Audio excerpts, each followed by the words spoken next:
Many years ago, while I was in Israel, I stopped by a roadside stand and bought a huge, gorgeous watermelon.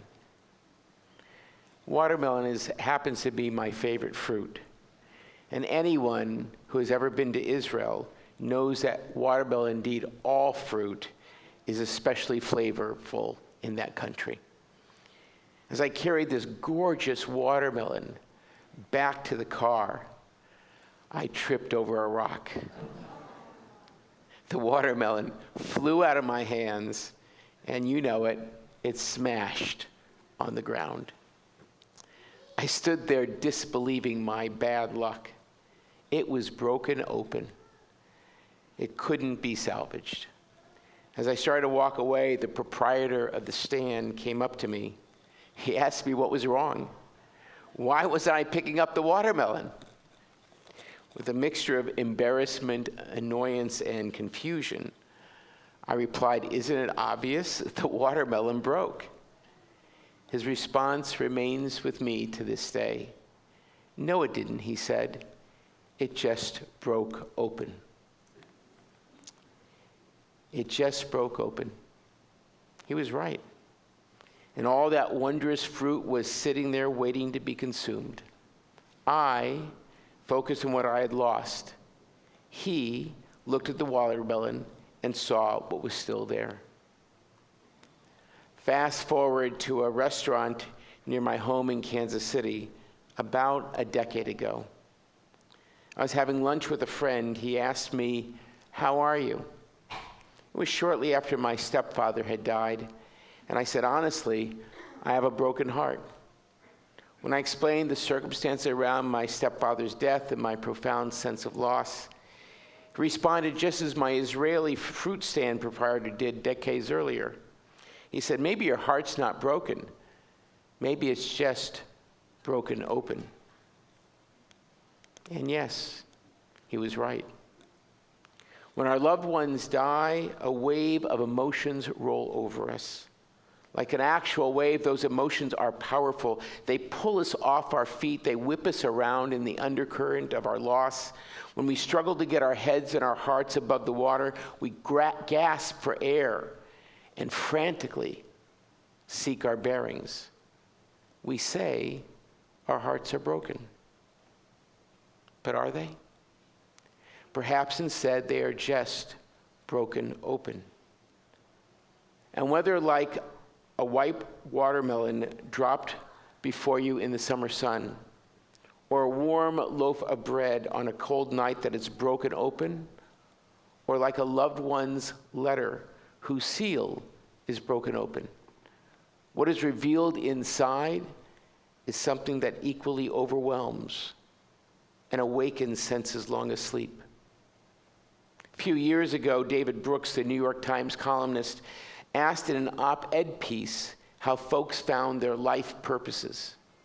He received a note from Greg Sunter in Brisbane, Australia. Greg wrote, quote, "4 years ago, my wife of 21 years passed away as a result of a brain tumor. Her passage from diagnosis to death was less than 6 months. As shocking as that time was, almost as shocking was the sense of personal growth and awakened understanding that has come from the experience for me through reflection and inner work, to the point that I feel almost guilty about how significant my own growth has been as a result of my wife's death." When I first read that, my own heart opened. Understanding more fully the words spoken to me in the restaurant by my friend. For like many of you, whenever I've lost one whom I have loved, family, friend, congregant, there is a palpable increase in the emotional reservoir that I carry. I feel more pain, more love, a more acute awareness of life and its precarious nature. I recognize that even in my personal sorrow, I want to hug more. I want to help more. Greg Sunter's reflection led me to discover Parker Palmer and his book, A Hidden Wholeness. A Quaker elder, educator, and writer, Palmer says that there are two kinds of broken hearts. The first is an unresolved wound that we carry with us for a long time, sometimes tucking it away and then later on feeding it. The second is a different way to consider what a broken heart might mean. He says, and I quote, "Imagine that small clenched fist of a heart broken open into the largeness of life, into greater capacity to hold one's own and the world's pain and joy." He then shares a Hasidic tale where a disciple asks the rabbi, when we recite V'ahavta, we say, "Set these words al levavecha." Why does the Torah tell us to place these words upon our hearts? Why doesn't it tell us to place this in our hearts? The rabbi answers, "It is because as we are, our hearts are closed, and we cannot place holy words in our hearts. So we place them on top. And there they sit until one day the heart breaks and the words fall in." And that is what has happened with each of us. When our hearts have broken open because our loved one dies, space is opened up. And into that space falls the holy words and images, the memories of times we have shared, of love and support given and received. As the Kotzker Rabbi once said, the most whole heart is a broken one. Now, over the years, I've had my share of moments when my heart has broken open. When my father died when I was 15, when my stepfather died, when my brother-in-law died, that was an extraordinary moment of having a broken open heart. I was in Israel at the time and flew home for the funeral to be with my sister and my family. On the plane, I had 12 hours of solitude to contemplate my loss, and I was really struggling with my aloneness. A caring flight attendant came over, saw that I was weepy, and asked if there was anything she could do. I told her that my brother-in-law had died and I was anxious to be with family, to talk about Ralph, to tell stories of a man I honored and loved. What did the attendant do? She invited me to the galley, sat me down in a crew seat, and gave me something to drink, and then sat down next to me and asked me to tell her about Ralph. It broke open my heart. And in my tears, I told her about an amazing human being who had touched my life, changed the lives of my sister, her children, and our entire family for the better. My heart broke open. And in that space that was exposed, although it was very raw, I was both able to rediscover the gifts that Ralph had given me, had given my family, and was able to appreciate and accept the gift given to me by my flight attendant, the gift of compassion and kindness. To quote Jamie Greenwood, an online blogger, "Know this, a broken heart is an open heart. It is in the breaking, when our hearts are peeled back on themselves, that our truths have passages to come in and out. If we're lucky," she says, "our hearts will break open over and over again to reveal new ways of being, of thinking, and of loving." Yes, there's pain every time we're cracked open, immeasurable pain. And with each break, each sting of pain, our hearts are able to expand and strengthen our capacity to love more and more and more. Here's the PS to my flight back for Ralph's funeral. After I returned to my seat, I was sitting on the aisle. The woman across from me asked if I was all right. I'd been gone for almost an hour. I explained what had occurred and why I needed to talk. And she started to cry. I asked why. She said that she was returning from Israel from a funeral for her father. And because she was a woman, she had not been permitted to say Kaddish at the grave. I told her who I was and what I did, and asked if she would like to join me to say Kaddish for her father. I found my compassionate flight attendant, explained the situation, and she gave us a couple of minutes in the galley alone. There, 35,000 feet above the ground, somewhere over the Atlantic Ocean, in the middle of an airplane's kitchen galley, two Jewish souls recited Kaddish, one for a father, one for a brother-in-law. And for both of us, our hearts were broken open.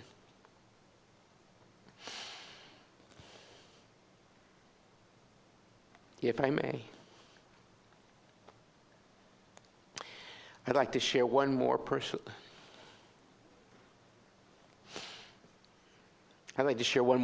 experience. As some of you know, my mother died 18 months ago.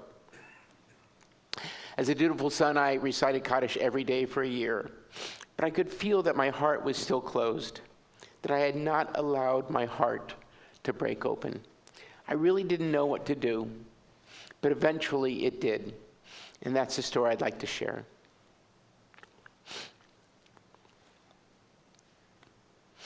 My mom knew how to live, and boy, did she know how to die. After a surgery that was successful, she realized that the life that she would be able to lead at 98 was no longer worth living. So she opted for no more interventions, knowing that she would die within a couple of days. She gathered her children, all of her grandchildren, and took time with each to say goodbye. When my daughter and her husband sat next to her, telling her they loved her, she looked at my daughter and said, "When you have your first child, I want you to name her after me." What was so surprising was that my mom never told her grandchildren what to do, ever. Her children, yes, but not her grandchildren. My daughter, a bit surprised, said, "Bubby, you want me to name my first child Henrietta?"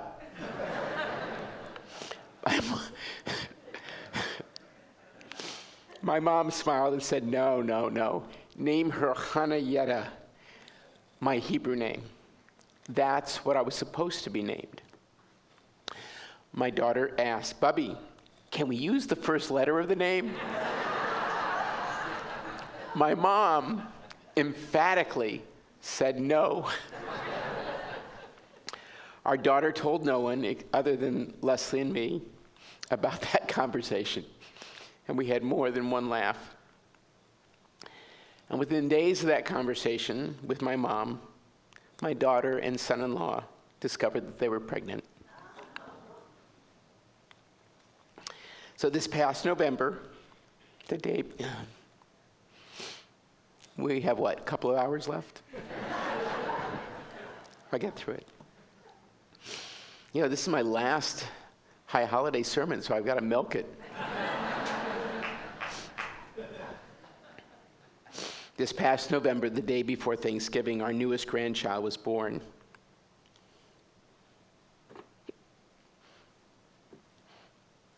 And my daughter and son-in-law named her Hannah.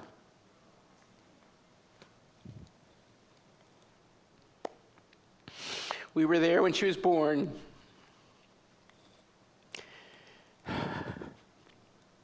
And in the first hour of her life,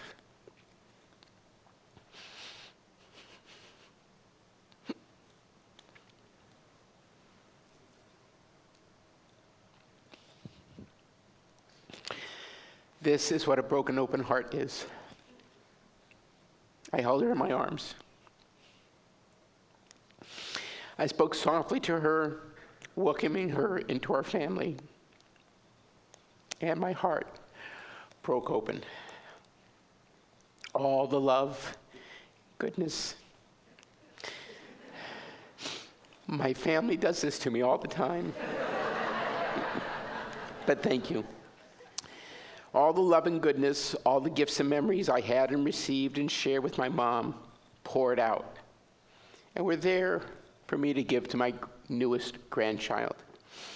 After so many months of mourning, I finally was blessed with a broken, open heart. When I think about my smashed watermelon, when I think of our broken, open hearts, I'm reminded of the mystical story of the world's creation.